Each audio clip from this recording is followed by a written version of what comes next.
बाबर आजम के कमबैक पे बहुत बात हुई। उनसे बड़ी एक्सपेक्टेशन थी लोगों को, वो हर बार डिसअपॉइंट कर रहे हैं, क्या कहेंगे?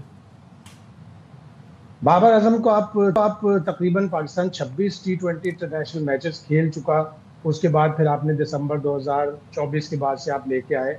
बहुत जल्दी में लगे वो। पहली गेंद उन्होंने आराम से खेली, दूसरी गेंद पे उन्होंने बड़ा शॉट मारने की कोशिश की और वो आउट हो गए। थोड़ा सा अपना टाइम ले। आप काफी अरसे के बाद T20 इंटरनेशनल में वापस आए। तीनों फॉर्मेट में उसका जो करियर एवरेज था वो नीचे गया है। अब इधर भी T20 में भी 39 का एवरेज था, अब वो 22 के ऊपर आ गया है।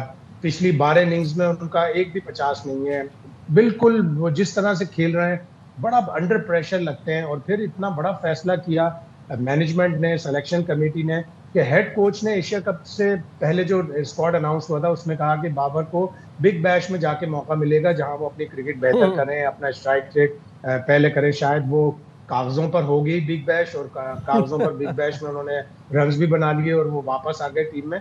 अच्छा क्रिकेटर है, उसको क्या मेंटल प्रॉब्लम है, क्या क्या उसको टेक्निकल प्रॉब्लम है, वो अपने प्रॉब्लम्स को दूर करे। अब वो कल अपने होम ग्राउंड पर अगले 2 मैच खेलेंगे। अल्लाह करे कि वो फॉर्म में वापस आए, और जो इंटरनेशनल सेंचुरी उनको अगस्त 2023 से उन्होंने नहीं बनाई, वो अल्लाह करे इंटरनेशनल एक सीरीज में सेंचुरी बनाए। और सबको बाबर आजम से प्यार है। आप देखें जितना भी क्राउड आता है, और अब लोग चिढ़ने लगे हैं कि एक बैट्समैन आउट होता है तो उसका गम नहीं मनाते शायकीन, लेकिन बाबर आजम के आने का जोश मनाते हैं, तालियां बजाते हैं। तो बाबर आजम को भी अपने फैंस को बहुत ज्यादा मायूस नहीं करना चाहिए, जल्दी एक अच्छा स्कोर करना चाहिए। और उनको जो टेक्निकल और मेंटल प्रॉब्लम है वो दूर करें। अगर टेक्निकल है तो किसी बड़े प्लेयर से बात करें, समझ करें। मुझे किसी ने बताया कि उन्होंने थोड़ा सा अपना स्टांस चेंज किया था कि वो अपने इनसाइड आउट शॉट्स अच्छे मार सकें। वो अगर उन्हें प्रॉब्लम कर रहा है तो स्टांस चेंज कर लें। स्टांस कोई मैंडेटरी नहीं है, कोई कागज पे नहीं लिखा कि चेंज ही नहीं हो सकता। ठीक है। तौसीफ भाई, मैं आपकी तरफ आता हूं। जो बहस जो आजम के ऊपर चल रही है ना, जैसे शाहिद साहब ने भी बात की, मुझे ऐसा लग रहा है जैसे वो कोई ऑडिशन था, जिस तरह का शॉट उन्होंने खेला, अब उनके ऊपर भी परफॉर्म करने का एक प्रेशर है।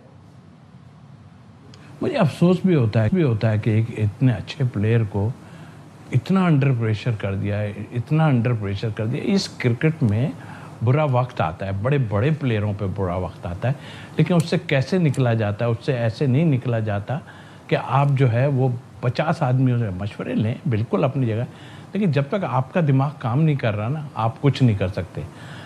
अल्लाह करे कुछ कर दें, लेकिन मैं आपको बता दूं कि मुश्किलात बहुत हैं उनके लिए। वो इतने अंडर प्रेशर मुझे नज़र आ रहे हैं कि उनको, देखिए जो आदमी का खेल है ना, वो अपना कैसे खेल चेंज करेगा, सवाल ही पैदा नहीं हुआ। आपने कहा सही। अब इनका कहना यह है कि बाकियों की भी तो स्ट्राइक रेट इतनी ही है ना, तो हम बाबर को ले आए, ये एक्सक्यूज़ दे रहे हैं लाने की। बट आई थिंक मेरा ख्याल है एक आदमी को आपने, आप कहेंगे स्ट्रेटजी है कि फ़खर जमान को बाहर बिठा दिया है। फ़खर जमान आते थे ना इनकी जगह, कि भाई हम चेंज करके देख रहे हैं, और ये और प्री प्लान लेके आए। और अल्लाह करे, मैं तो पाकिस्तान की बात कर रहा हूँ कि उसके लिए अच्छा हो, लेकिन बज़ाहिर मुझे कुछ अच्छा नहीं आ रहा। मुझे बताइएगा, अभी आपकी शाहिद भाई की जो बातें सुन के कुछ ऐसा महसूस हो रहा है कि हमारे कोच को भी समझ में आ गया है कि चलना कैसे है। वो बाबर को निकालते हैं तब कोई बात करते हैं, लाते हैं तो उसको कोई और एक्सक्यूज देते हैं। और उस्मान खान के लिए भी उन्होंने वही जस्टिफिकेशन दी, स्पिनर को अच्छा खेलता है, आउट वो स्पिनर पर ही हुए थे। तो ये सारी चीज़ें जो चल रही हैं, अब विकेट कीपर को देखते हुए हारिस और उस्मान, तो क्या रिजवान इनसे बेहतर नहीं थे?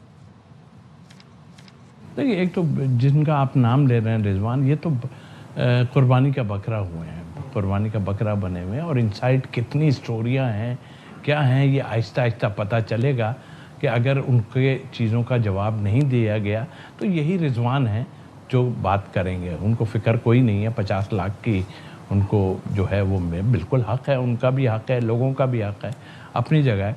लेकिन ये बात सही है, जो ये टीम के खेल पे कुछ नहीं हो रहा, ये तो बाहर की जो चीज़ें ख़राब हुई हुई थी वो चली आ रही हैं अब तक, और आगे भी चलेंगी, मुझे जो लग रहा है। ये आपने कोच की बात की, वो कोच किससे बात कर रहा है, किससे पूछ रहा है, कहाँ है आपकी सिलेक्शन कमेटी? मैं पूछना चाहता हूँ, सिलेक्शन कमेटी के मेंबर्स को आपने 3-3 जॉबें दी हुई हैं। मैं असद शफीक की बात कर लेता हूँ, वुमेंस के भी वही हैं, वो कराची की एकेडमी भी वो संभाल रहे हैं और फिर उसके बाद वो पाकिस्तान की सिलेक्शन कमेटी में। इसके अलावा आप वो अंपायर उनको देख लें, वो वहाँ गए हुए हैं, अपना इंग्लैंड में गए हुए हैं अपने किसी NGOs के सिलसिले में, वो वहाँ घूम रहे। ये आन के जवाब देना कि भाई कौन बना रहा है टीम, क्या आकिब बना रहा है, क्या वहाब रियाज बना रहा है,